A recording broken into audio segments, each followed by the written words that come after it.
Abeokuta is a peaceful place you can compare with certain European cities.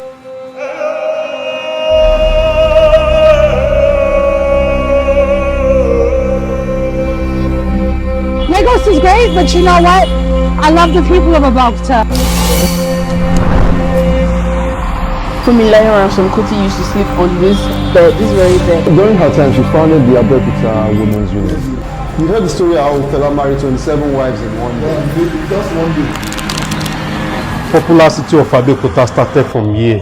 So if you have been anywhere around the town and you have not visited here, you haven't been to Abeokuta.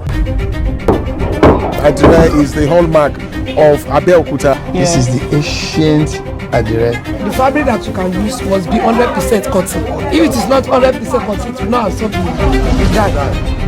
In fact, we contribute at least 1% to Nigeria GDP. The beauty of Egba is that it's an ancient city. We don't compromise our heritage. And if you have modern lifestyle within an ancient environment, it's a unique environment, just like you have Venice. I'm glad you used the word metropolis.